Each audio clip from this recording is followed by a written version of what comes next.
Welcome to Between the Shelves, the premier Save a Library podcast. I am your host, Alex, and this is the first of our Best of 2023 episodes. We might have 3 or 4 of these.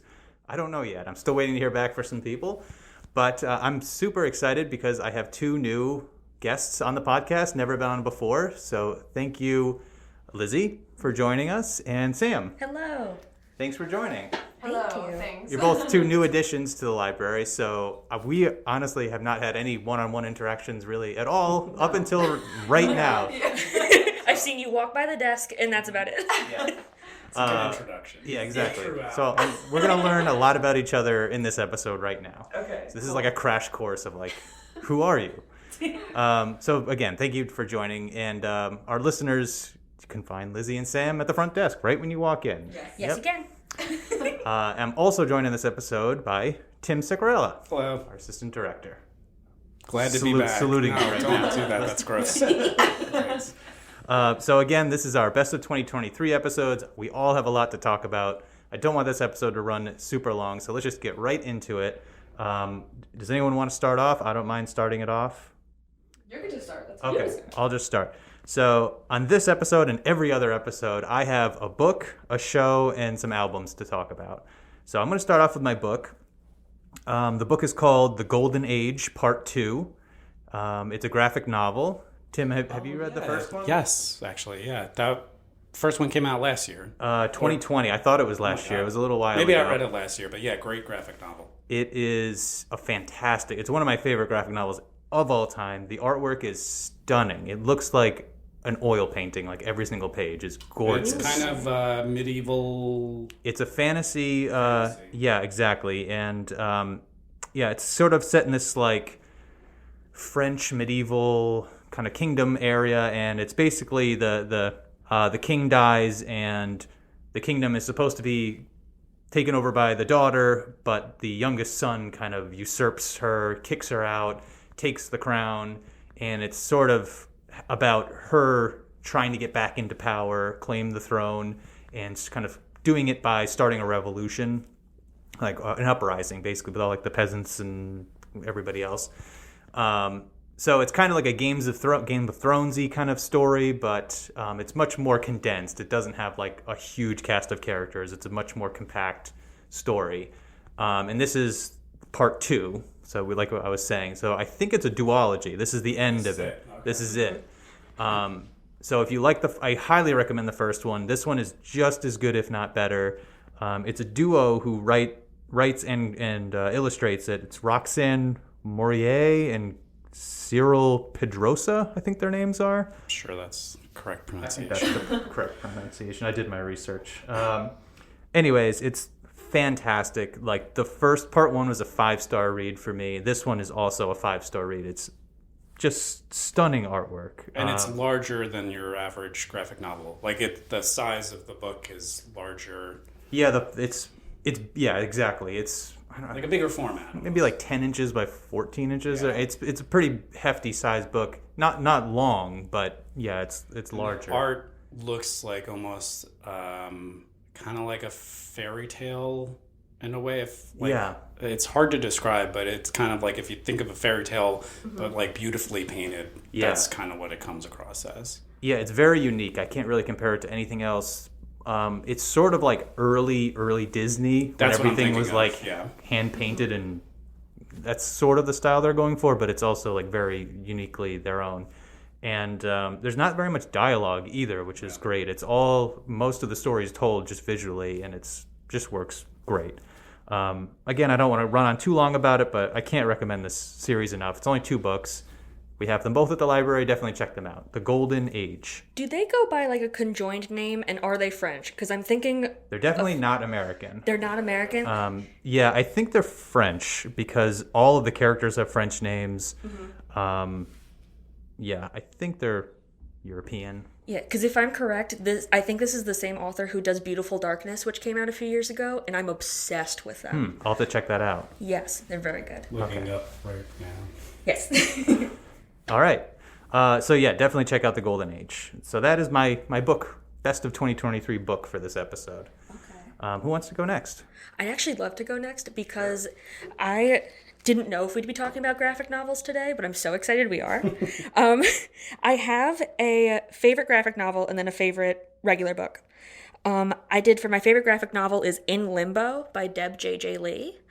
It is a memoir of her life from the beginning of high school up until starting off college. And it's her just figuring out how to go through life dealing with racism, dealing with suicidal thoughts, dealing with like an abusive relationship with her mother and trying to figure that all out.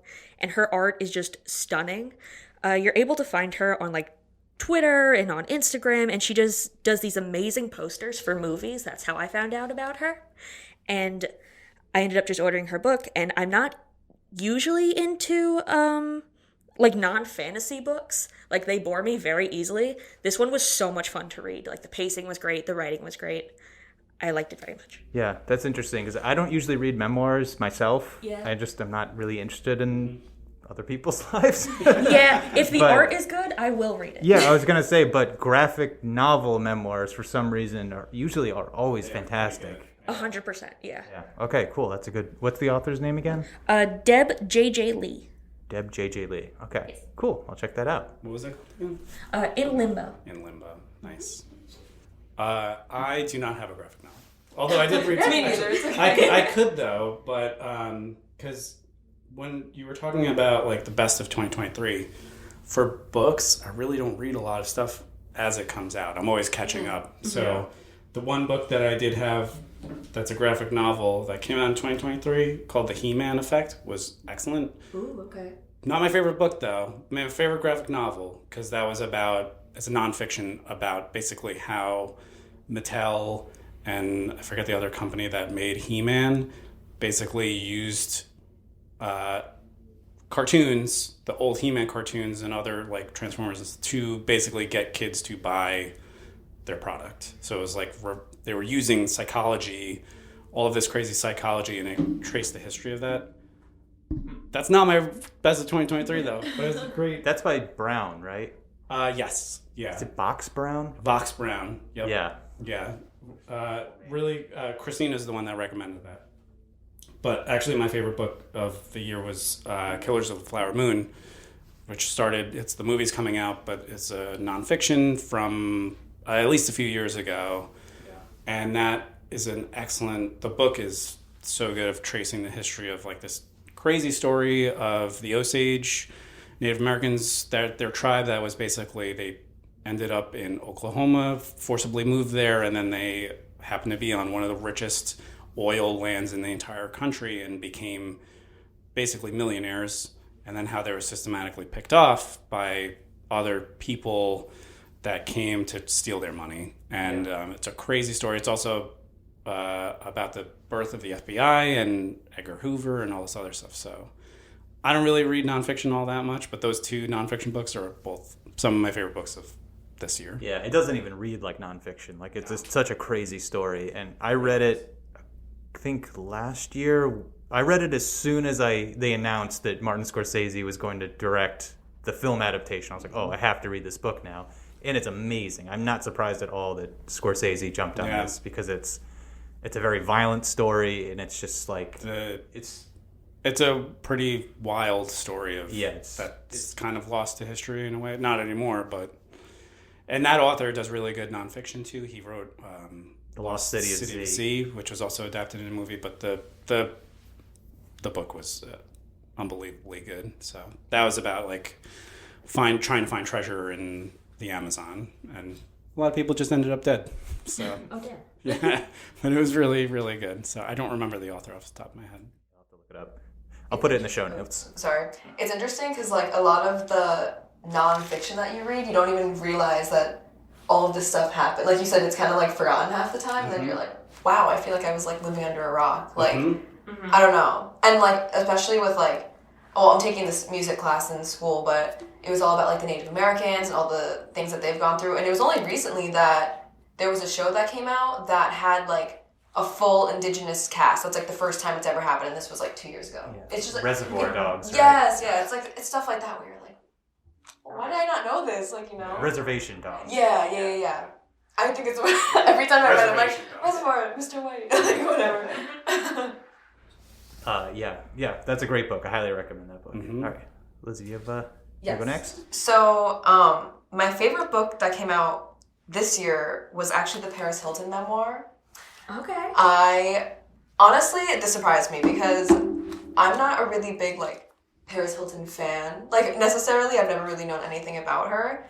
And her life has just been so crazy. And for me, at least, I'm sure she wrote it with someone, but it really felt like she was writing it. Like, it didn't sound very, choppy or over... Like, not in her voice. Yeah, like, exactly. It sounded exactly like she wrote it. And it was just about her life growing up and basically how she was, like, the first influencer ever. And she was kind of one of the first women who figured out how to get paid for, like, going out and partying and, like, doing all this stuff. And she actually went to, I don't know if anyone knows anything about her, but she went to a, basically, like, a teenager, like, rehab.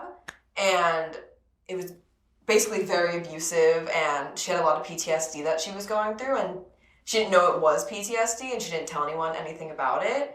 So it was kind of about her, how she worked through that. She was partying all day, all night. And it was only recently, I think, in 2020, she went back to that place that she was kept, and they were kind of, like, protesting outside. And a lot of the parents who had their kids there took them out because she started explaining what was happening and those, like, horrible things. And she also wrote about, like, how she was having a kid and things like that. And I just thought it was so interesting. Because, again, I also don't really like nonfiction that much. I mean, it's more of an autobiography than anything, but still, I just thought it was really, really good. Yeah, she's had a fascinating go of it. I didn't even think about being, like, the first influencer aspect of it, but she's the first person I can think of. First modern one. Yeah. Exactly. Like, that's what... to make, like, a living out of. Right. Yeah, like, because she was already obviously famous because she's a Hilton, but she really knows how to connect and how to work. And that's kind of what she was explaining, how, she mentions how she was friends with Britney and how she was friends with, like, Kim Kardashian and these things, like, before they were even big, and she kind of brought them up too. And I just read Britney Spears' memoir, autobiography, literally yesterday, and she even brought up how, like, her and Paris Hilton used to go out all the time, and, like, it was just fun. And I also really liked how she talked about how technology's changed, like, throughout all the years. And how when she used to go out and party, it was so fun because you could just kind of, like, let go, you could do whatever. And she saw the change of how technology now, everyone's kind of, like, they're kind of, like, watching their back, kind of, you don't really let go as much as you could have. Yeah. Like what she was saying. And she noticed that was super... In her day, she just had to look out for paparazzi, and now everyone's a paparazzi with smartphones. Exactly. And, like, sometimes I think that, like, the technology aspect of stuff is, like, a little tacky, but the way that she explained everything was just so good. It's funny because I think around her age, and just for me growing up, I could not stand her. It was just, she was everywhere. She had that show that was the worst, and like, there was just a lot between her and Britney. It's just funny for me seeing them now, like, coming out with memoirs, and it just makes me feel old, I guess. But it's just funny because it's like now you're seeing, and this is across the board, like, how people that grew up in the 90s, I guess, and early 2000s, how they were treated would not fly now. And now it's, like, coming around of, like, they're telling their side of the story and how terrible it all was. And it's just interesting having grown up with these people in, the landscape, I guess, and seeing it now, how it's interpreted. Exactly. And, like, with this, I don't know how to describe it. I guess it's almost just like a teenage rehab thing that she went to. Like, it was a lot that had to do with the parents, which was super interesting because I think I heard that Tom Hanks had a similar thing happen to him. Like, I think he sent his son to one of these, like, teenage facilities, and... Is this the son that's the rapper? I'm honestly not sure. I'm pretty sure.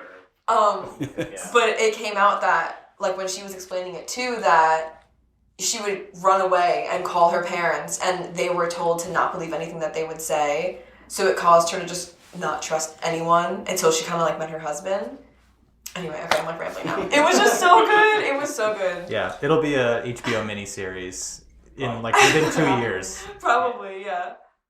Okay, I guess it's back to me. So my next Best of 2023 item is a show. And Tim, you might have even been the one who recommended this to me. Scavengers Reign on HBO. That was not me. I did see half of the first episode, and as far as you made it, too weird for me. And I like weird stuff, but I couldn't do it. So this is an animated show on HBO Max, or Max, whatever they're calling it nowadays.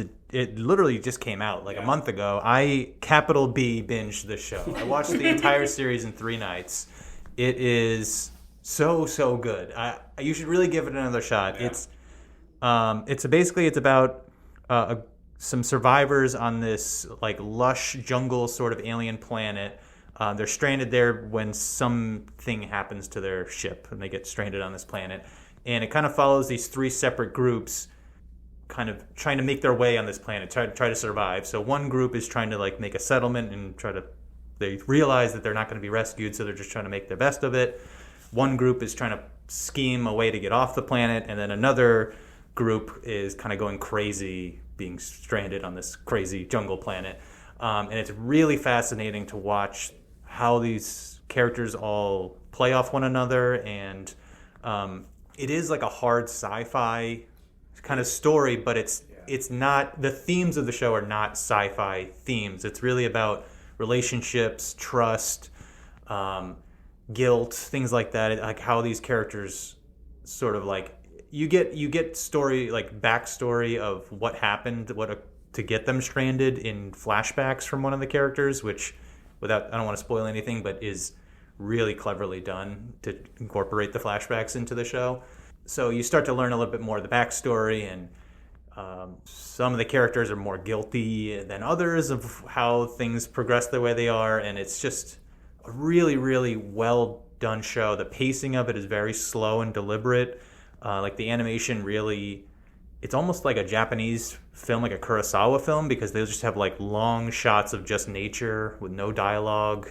So the pacing is very slow on purpose, and it's just fascinating. Like it's just so good. It's pretty wild too with how they treat the science fiction aspect of it, because it really makes you feel like it's an alien planet. Like the things visually, like you couldn't do this in any other medium. Like it has to be animated just because of how weird stuff, just the alien creatures, the robot, like all of it is just pretty crazy. Yeah, I thought it was an anime show at first, just because the animation quality is so high, and you normally only see that in anime, not in Western animation or American, especially American animation. But it's not an anime. It's very unique. It's its own bird. I really can't compare it to anything else other than really anime, because they generally appreciate the art form of animation more in Japan. But I just there's a great video. There's a YouTube guy I follow, Nerdwriter, who does he usually writes about movies and things, but he did a great video on this show, and he kind of compares it to, I don't know if you've seen like Werner Herzog films, but a lot of his films deal with the same themes of like man versus nature, or men like capital M, like humanity being like humbled by nature, like finding themselves like in awe of nature, and nature just overwhelming humanity's trying to tame it as like a theme. And that's definitely present in this show. And like Tim was saying, like the whole world they do such a great job of making it feel alien, like so foreign. Like all the creatures just behave in ways you've never seen organic life work on this planet. Just the way they interact with the plant life and the animal life, and it's just amazing, like how much thought they put into the environment. Anyways, I can't recommend the show enough. I cannot wait for season 2. The cliffhanger of season 1 is just chef's kiss, like amazing. Like it's so good. Well, hopefully HBO Max doesn't do the thing that they've been doing where they just cancel things. Oh my god, I can't handle that this year. It's been too much. They've done it a lot, so hopefully you get a season 2, Alex. I hope so, but season 1 does end, like it does kind of have an ending. Yeah. But they do kind of leave open some threads for a season 2, and I just want to see where this team does. It's they're two, I forget what the guys' names are, the creators, but I really want to see where they go with it. because I've read interviews with them and they said like they have so many more ideas. Like they didn't get to use 10% of what they have in their like, the Bible or whatever that they use to draw inspiration from for like all their ideas. So I really hope they do pick it up and keep going. I'll revisit it again. I'll try it again. Yeah, give it a shot. It took me like at least 1 or 2 episodes before you start getting in the rhythm of it, and then it just clicked. Like I couldn't stop watching it at that point. So if you're a fan of like the movie or the book Annihilation, I love Annihilation. I think you'll like it. If you like the art style of Mobius, the artist, you'll like this. And I never saw Lost, but I can see some parallels between this show and Lost as well. So, anyways, Scavengers Reign on HBO. Check it out. That's my show. I can go next. So I'm not good with TV series. Like, I fall off of them immediately. If we're talking about my favorite show that I've just seen clips on TikTok, it would be Fiona and Cake, which is a continuation of Adventure Time that if I explain any of it, it will spoil it. But for something I've started, it's probably Scott Pilgrim Takes Off. And what it is the original story of Scott Pilgrim. It's based off a graphic novel. And it's this guy who falls in love with a girl named Ramona. And she ends up having 7 evil ex-boyfriends that he has to fight. And then he grows along the way. The TV show, however, I thought it was just going to be a direct thing. Turns out Scott, this is a spoiler for it, obviously, Scott loses in the first battle, and then we follow Ramona as she tries to make amends with all these evil ex-boyfriends. And it's just such a fun, diverging from A, the comic books, and B, the movie, the live action one. And there's so many new characters, there's so much new representation for it, and the art style is just beautiful. That is an anime too. Yeah. Also. So I read the book way back when it came out. It's one of my favorite graphic novels. Mm-hmm. Loved the movie, and then watched the first episode. And I wish I knew that going in that it wasn't going to be Scott's story, because by the end of the episode, I was like, well, this is dumb. It's just almost a 1-for-1 recreation. That's what up I until the end. Be. And I was like, I don't want to bother watching this if this is what it's going to be. But if I knew, I'm watching the rest of it now. I just haven't finished it yet. But if I knew going in that it was going to be a very different type of story, I would have been fully in that first episode and liked it probably more. Yeah, I was going to go into it expecting it to be a full recreation, but just because the animation was really nice. Right. But then the minute he loses, I'm like, huh? Yeah. What? And then we go to the whole next episode and everyone's leaving the dance hall that he ends up dying in. Yeah. And I'm just like, so that's it? Yeah. What happens the next 6 episodes? Yeah. But that's very fun so far. Yeah. That the movie is one of my favorite Edgar Wright movies. It's up there. But that I really do appreciate how they're changing it up. And yes. Even if it's it still probably won't rank up there with, I guess I just have too much sentimental ties to the original stuff. Oh, absolutely, yeah. But they're doing a really good job, and the animation style is so good. Yeah, what it was that when I read the graphic novels, I was too young to be reading those graphic novels, so I didn't understand most of it, and now I go back and as an adult, and I'm like, none of that was appropriate. No. So... Especially you're in your 20s, Scott's in his 20s, it just resonates. It resonated for me when, I guess it came out in early 2010s, maybe earlier than that actually. I can't really remember. I don't know. I feel the black and white 07 or 08 came out earlier than that. Maybe, yeah. And I haven't revisited the graphic novel in a while, but they're still great. Absolutely. And they also have the original. All the voices are the actors from the movie, which is great. Just hearing Wallace come back, I was so excited because I love Wallace's character in the live action movie. Yeah, he was perfect. Yes. Yeah. I listened to an interview actually, Triple Click, the podcast we listened to, they recently reviewed this show and they were saying how, well, first of all, this new show on Netflix, the creator of the comic books wrote it. So it's the original creator of the show, Brian Lee O'Malley, yes.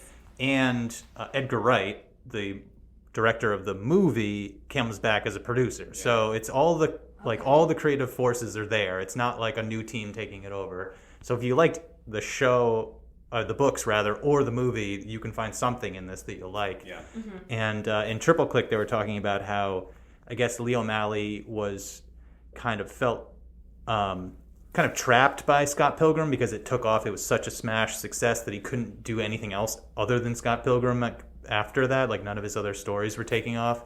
So this was an opportunity for him to tell a new story, but still keeping it in the Scott Pilgrim like universe. So he kind of just flipped. It's like an alternate dimension Scott Pilgrim. Yeah, I will say Seconds and Snot Girl was really good. Yeah, I've heard Seconds is great. That's been on my to-read list for a while. Snot Girl confuses me all the time. Yeah, but I couldn't get into Snot Girl, but Seconds, I did appreciate that. Yeah. Cool. Who's next? Yeah, sure. So we're talking TV shows, right? There were a few really great shows like Ahsoka, which I don't know if you guys did you watch that? Listeners, if you want to hear my thoughts on Ahsoka, go back and listen I'll to go listen to that episode, the last I am episode of the curious. podcast. I liked it and thought it was dumb at the same time. But that's my hot take. So then there was Reservation Dogs, which was this third season was really good, but I think the earlier seasons were better, but still a great show. But the show that like resonated with me the most out of any show probably in the last few years is How To with John Wilson. It's on HBO. It's also like, I don't know if it made a difference that John Wilson is from Rocky Point. That's where I live right now. And he's like the age of some of my friends, and some of my friends actually remember him being the weirdo in high school. And he's very much a weirdo, and it's very much a very weird show about basically he lives in Brooklyn or Queens, I forget which, but he's just filming all the time, and there's a premise to each episode where it's like this is the first one that comes to my mind, is how to clean your ears, and it's pretty disgusting. But then it like ends up in these super profound endings with just like real humanity, and he never he's recording people doing weird stuff of just like who he's capturing, and a lot of he narrates over the entire thing. And I've listened to he was on WTF podcast with Mark Maron, and he talked about how it's like he kind of has a poetry to his narration that matches with what you're seeing in like juxtaposing it in really funny ways. It's so funny, but then it's like he ends up getting these stories out of just these people that are just like weird segments of society that you probably would never hear from, and just he ends up at this whole retreat for people that they basically are paying to have their heads cryogenically frozen, like for real life, doing that. And like, who are these people? Why are they doing this? That's crazy. And it's but some of them have these insane stories of just their life and how they ended up there, and how to repair a vacuum. Something with a vacuum was one episode that was amazing. It's hard to tie back what happens in the episode to the title of it, because they goes on such a wild tangent. Crazy tangents, and this was the third season, and that was it. He said that's it. And it ends with like revelations about earlier seasons stuff that happened, and oh my god. It was just such an amazing show. So that How To with John Wilson was, like I said, it was one of the more impactful shows that I've probably seen in a really long time. I talked about this show at length in a previous episode, and I'm not going to do it again, but it is absolutely one of my favorite things that came out this year, and it's almost unclassifiable. He solely has created his own genre of film. It's amazing. It's documentary style in the form of a documentary, but it's not a documentary. But it's not. It's like a poetry documentary. It's almost like a live action, like a video version of a meme. Like, I can't even describe it. Hard, very hard to describe. Yeah. And it's just hilarious, too. It's just so funny. Like, the things that he says matching with what you're seeing is just... I have almost in tears sometimes of how funny it is. I had not laughed as hard watching that show. It's the juxtaposition. It's like what you're seeing just is, and what he's describing. What he captures on camera is just amazing. It's amazing. Yeah. And the places that he goes to. Like, he starts in New York always, but he'll end up anywhere in the country. Yeah.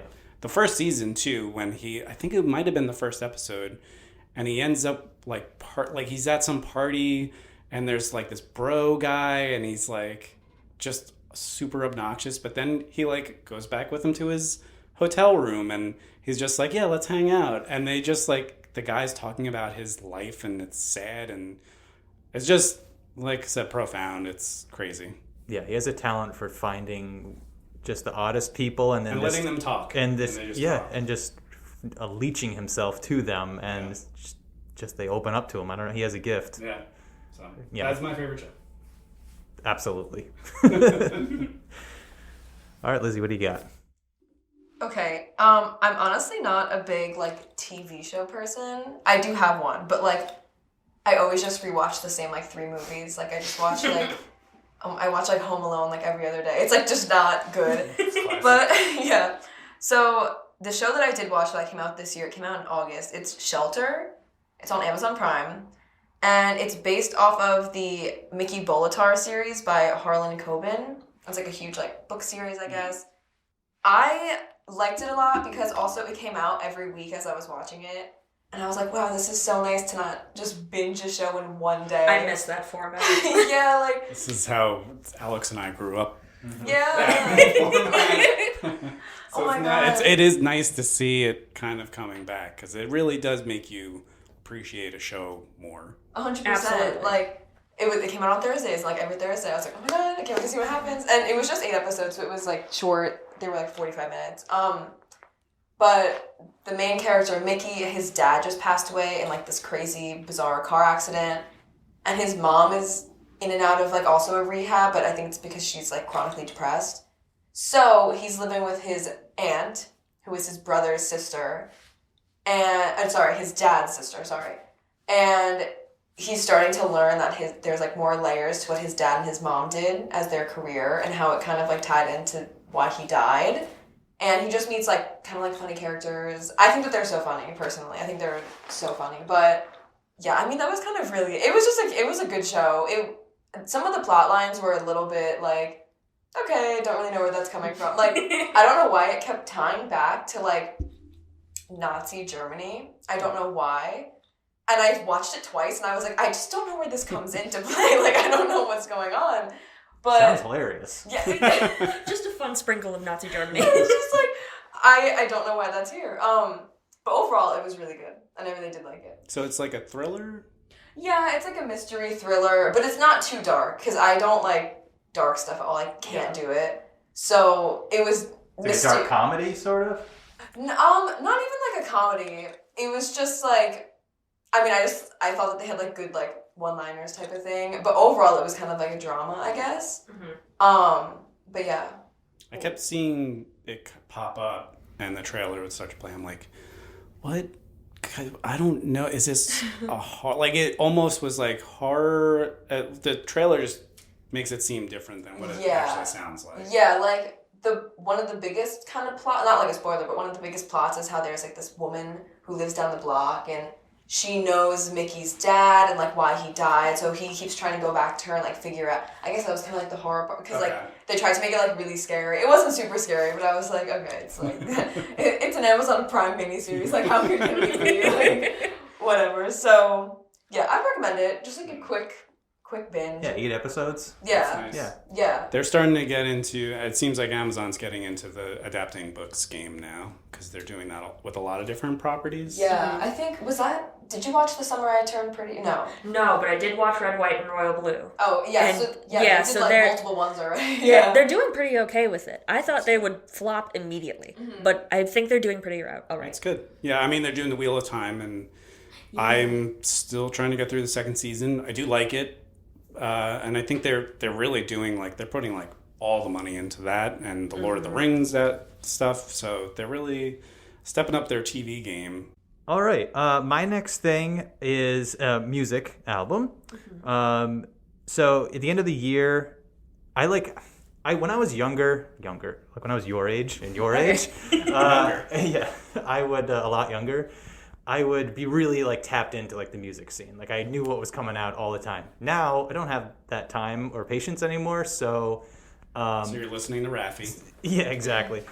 So this time of year is when I start to really dig into music because all the best of the year album lists come out. So this album was on many lists. The artist's name is Blondshell, and it's her self-titled album, Blondshell. So she's an artist named Sabrina who is from New York, and I guess she had some success on like Bandcamp and releasing stuff online under her previous artist name, which was Baum, Baum, and it was more like poppy stuff. And I guess this is like her kind of like rebranding herself as like an indie rock kind of artist in the vein of like Courtney Barnett, if you know her at all, or like Angel Olsen, kind of like that wheelhouse. So I think she is as good as both of those artists. And I love Courtney Barnett and Angel Olsen. Like, they are my favorites, some of my favorites. And I think this rises definitely to their level. It ranges from kind of like this pop grungy sort of style indie rock, but she also has some kind of like folky singer-songwriter songs as well. It's just beautifully produced. She has a great voice. This album really came out of nowhere for me. It's a very, very catchy album. Lots of earworm things. You'll just be like humming to yourself throughout the day. It's a great album to just kind of put in the background and chill out to.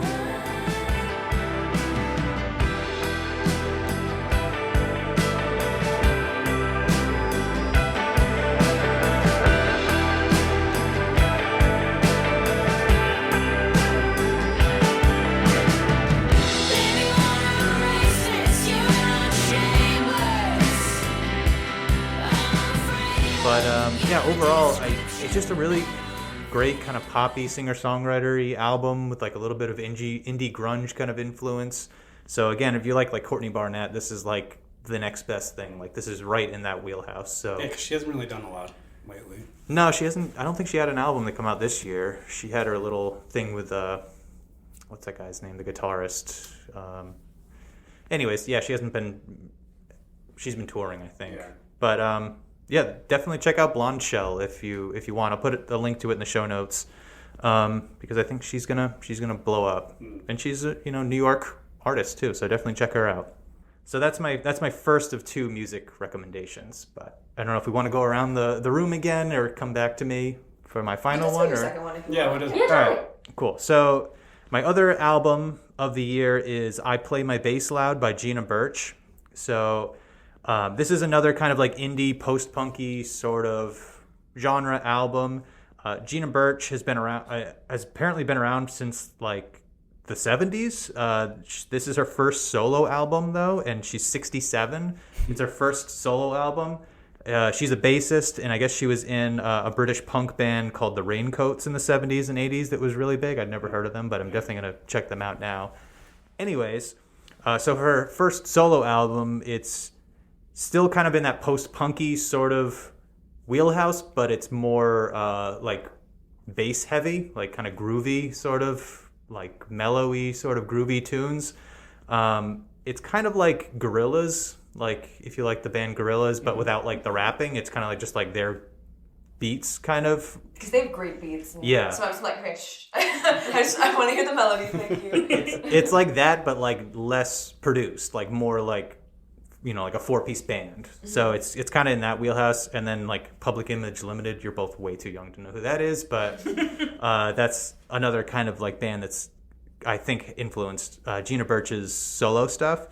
It's like another great album to just play in the background, like chill, good vibes, like if you're cooking or, I don't know, it's wrapping present season, something like that. This is like a great album to have in the background. My favorite tracks are I Play My Bass Loud, the self-titled track. That's her hit from this album, and it's fantastic. I'm playing it every day now.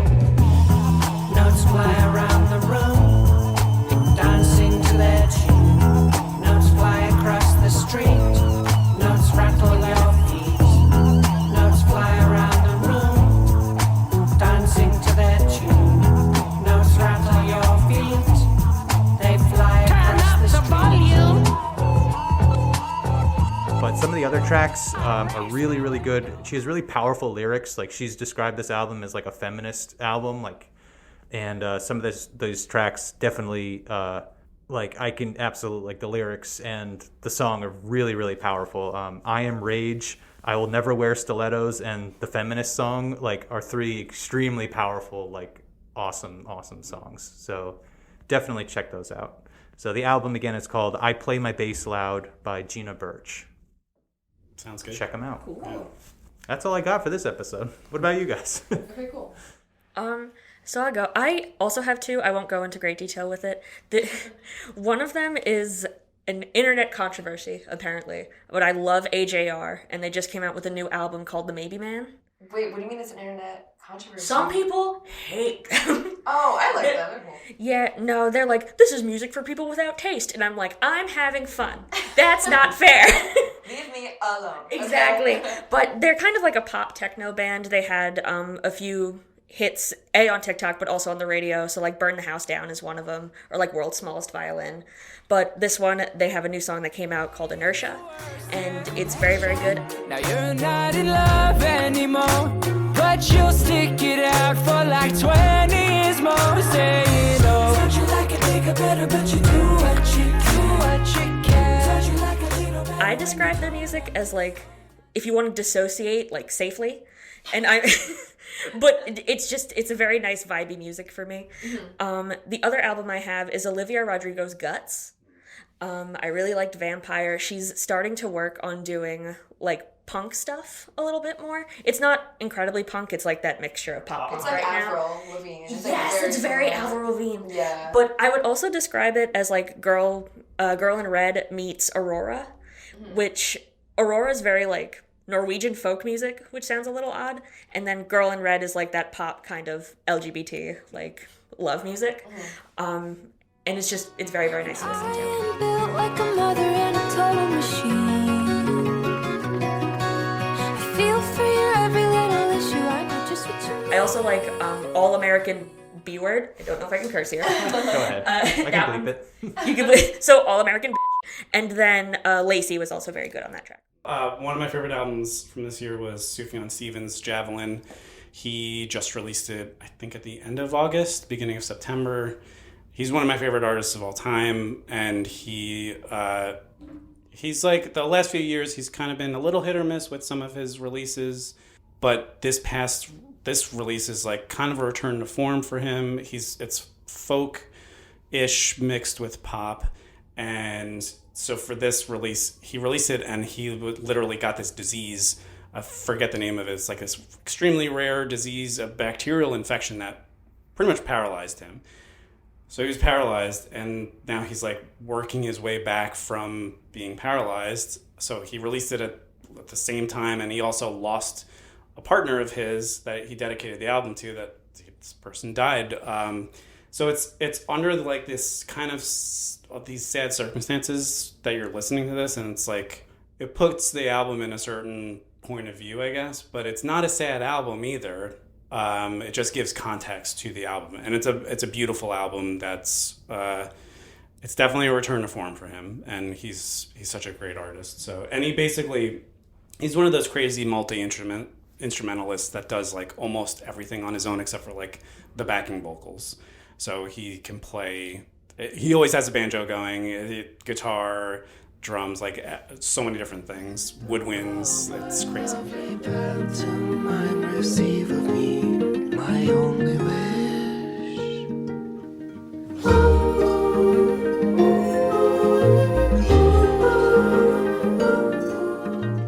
Yeah, he's one of my favorite artists too, but he is hit or miss for me. This album was one of the misses, unfortunately. I kind of like when he's playing the role of composer more than sad folk songy, but I understand that's where I came in, like, because his original releases were kind of not sad folk, but I mean his first two major albums were Michigan and Illinois, and they're both kind of about the states themselves and then about his personal things in his life, and he's had a really crazy life with how he grew up, and he always kind of weaves that into a story where it's like you're not sure what he's talking about, who he's talking about, and it just makes for pretty beautiful albums. So Javelin, that might be my number one. And then I was having a hard time figuring out a number 2 because there was a few different ones. Like Indigo D'Souza's new album was really good. M83, I loved their album Fantasy that came out, but Youth Lagoon, they have Heaven is a Junkyard. So Youth Lagoon came out. It's like bedroom pop, and that's from, he came out with his first album when that was kind of a pretty new genre.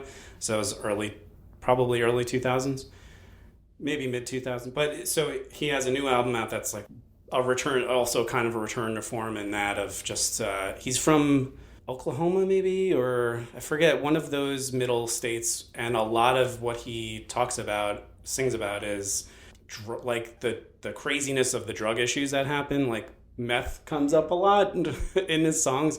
It's beautiful music, but it's just like really dark stuff sometimes of just like what he's seen. He's had friends that have died from drug overdoses and just stuff like that. So Feed my eyes, knuckles that a prize fighter can't buy. I got the world, so I'll be fine. I got the sunshine to figure me out. kind of heavy.